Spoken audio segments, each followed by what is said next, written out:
Welcome to the Jerry Graves channel. This channel talks about narcissism, and I want to go ahead and jump straight into the topic. But first, hit the like and subscribe button. Without further ado, let's jump straight into the topic.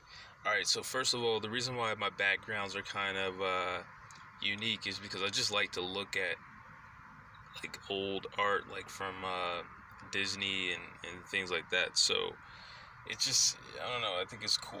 So yeah.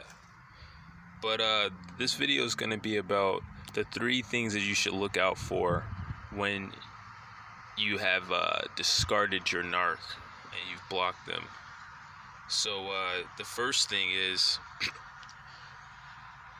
the narc is going to start trying to get in contact with all the people that you know and just basically head you off and drop little seeds about what happened to let them know and make them feel like they already know what happened before you can tell your side of the story.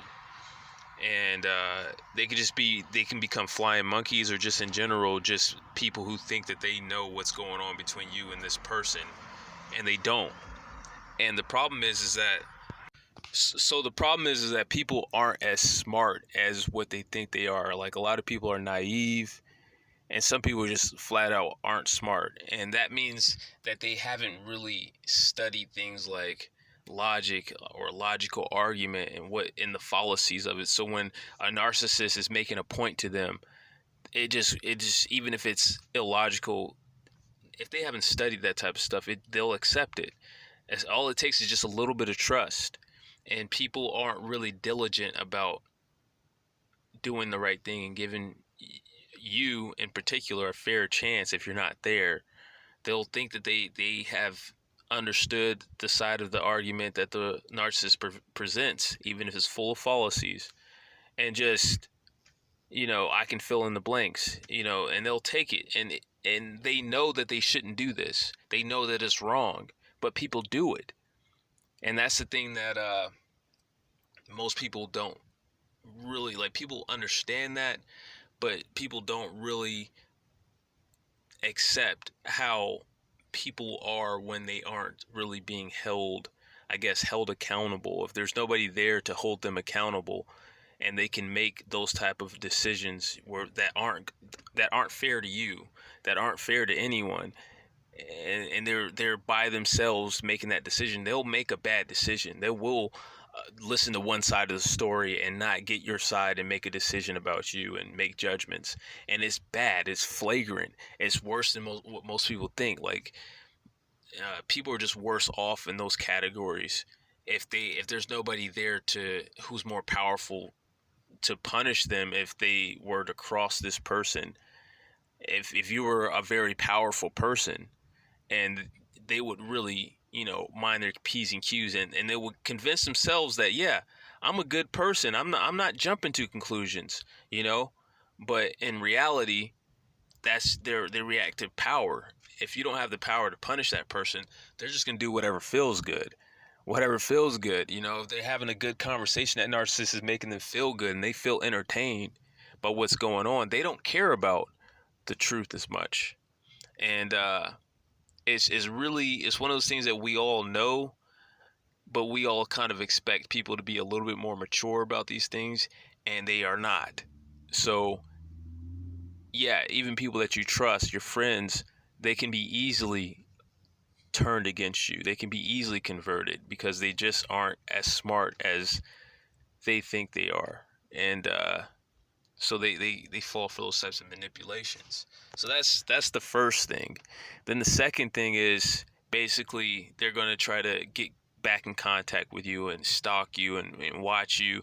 And it's really one of those things where you don't know how far that's going to go and how far they'll go to follow you. It really just depends on how much of a relationship you guys have had beforehand.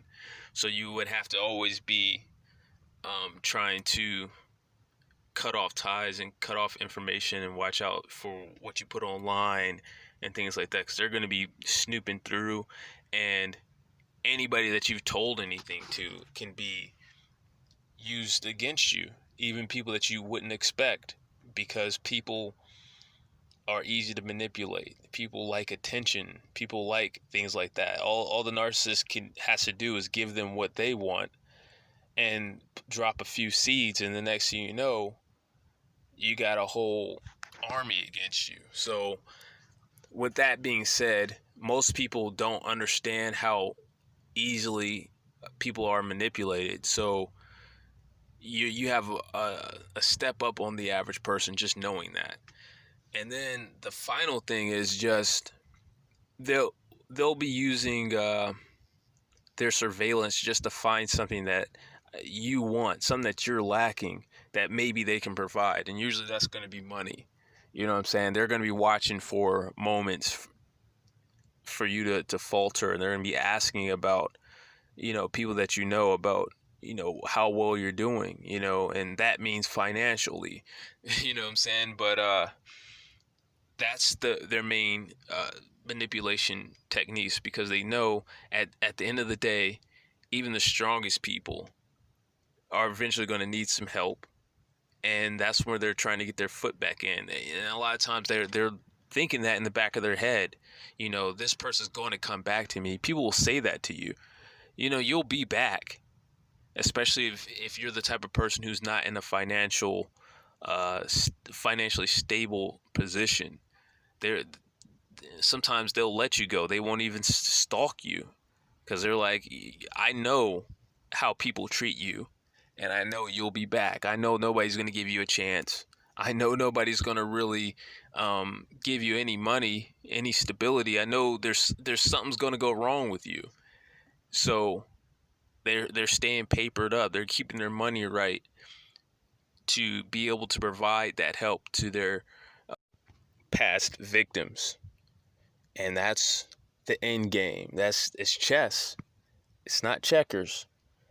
And everybody knows a great chess player is a master of the end game. That's how you get good at chess. They're thinking end game on you. And so you have to get your money right. You got to get your money right. And the old saying goes, don't go to war unless your money's right. But the war came to you and you had to discard them. You had to make your moves. So money's got to be your money's got to be right. Your money's got to be on your mind at all times, or you might get desperate and come back to them. So, and every narcissist is always on the clock. They never try to start a business themselves.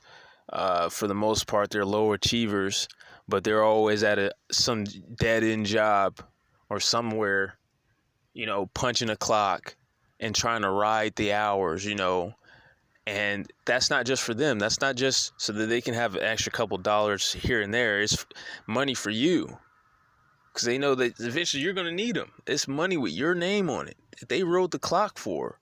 They did extra hours, extra time for.